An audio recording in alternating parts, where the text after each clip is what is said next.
आज मेरे भैया जैसे ही भगवान कन्हैया जेल में बढ़े तैसे ही हथकड़ी में बेड़ियां टूट गई। हथकड़ी बेड़ियां टूट गई। प्रतिभा संपन्न शरीर हुए, प्रतिभा संपन्न शरीर हुए। आनंद बड़ा आ गई यथा जेल में सूर्य हुए।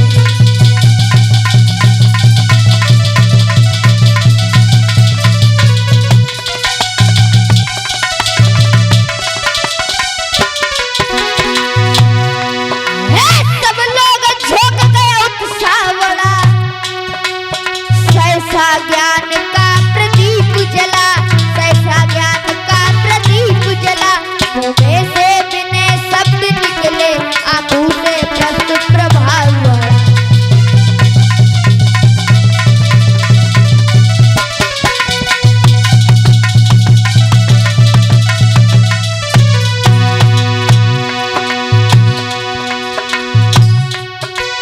फिर पूरब पुण्य का उदय हुआ।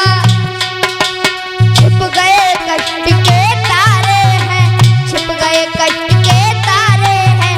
जो निराधार के लिए जेल में जग आधार पधारे हैं।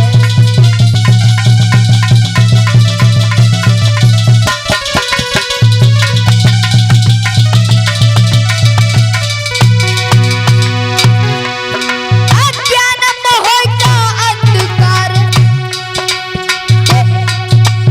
देख कर दिखा कर भूल गया, देख कर दिखा कर भूल गया। जीवन भर का सारा दुखड़ा इस क्षण के सुख पर भूल गया।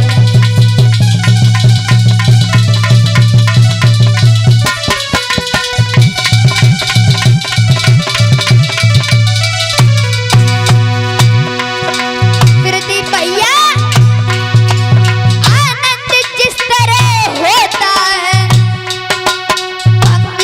कमल के खिलने पर, रंग को कमल के खिलने पर। संतोष जिस तरह होता है सच्चिदानंद जी के खिलने पर।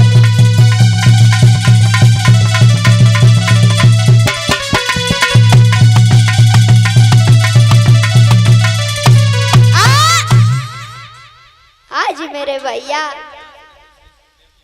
हरिहर जमुना के किनारे व्यासनंदन श्री सुखदेव जी महाराज परीक्षित को समझाते हैं कि हे राजन परीक्षित, भगवान कन्हैया जेल में अपने माता पिता से मिल रहे हैं। वसुदेव ऐसे रो रहे हैं जैसे कोई खोई मणि मिल गई हो। आज मेरे भैया भगवान कन्हैया अपने माता पिता को छुड़ाते हुए अपने नाना उग्रसेन के पास में जाते हैं और कहने लगे, मामा नाना, अब मैंने कंस को मार दिया, उसका शोक मत करना, क्योंकि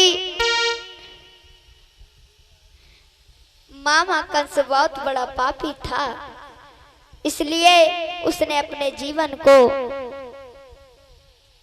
अत्याचार किया, इसलिए उसका जीवन यहीं तक था। इसलिए आप कृपा करके राज्य को संभालें। नाना उग्रसेन कहने लगे, कन्हैया अब मैं बूढ़ा हो चला हूं, इस राज्य को तुम चलाओ। तो भगवान कन्हैया कहने लगे, मुझे श्राप लगा हुआ है हमारे वंश को। कौन सा? कहते थे पहले आत्मा जिनके वंशज यशवंश है।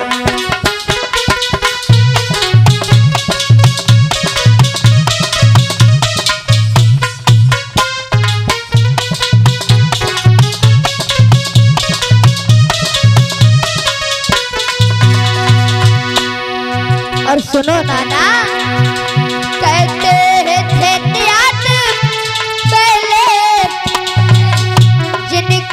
वंशज यदुवंशी है, सारे पुत्र से वंश चलावे कहलाते पुरवंशी।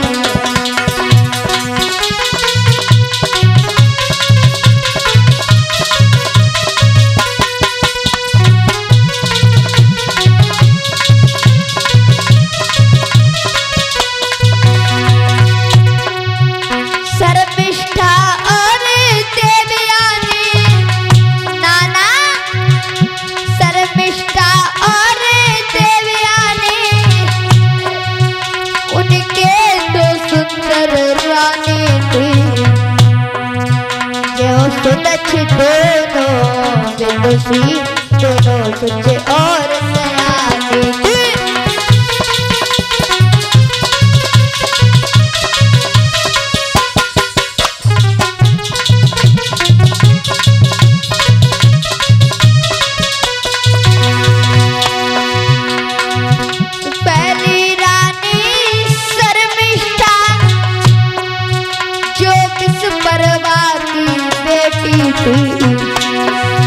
दूसरी देवयानी नामी शुक्राचार्य किस पुत्र की।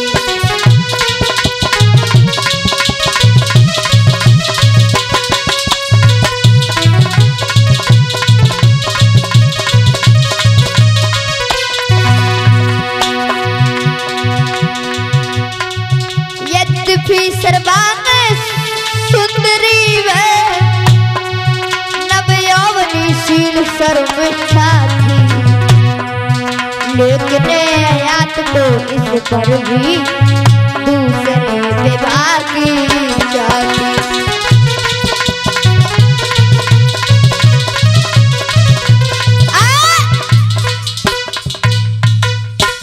आज मेरे भैया कृष्ण कहने लगे, नाना उनकी दो रानी थी शर्मिष्ठा। पहले तो महाराज ययाति ने शर्मिष्ठा से विवाह किया, जो बहुत सुंदर थी, लेकिन उनकी इच्छा फिर भी नहीं भरी। दूसरा विवाह देवयानी से किया।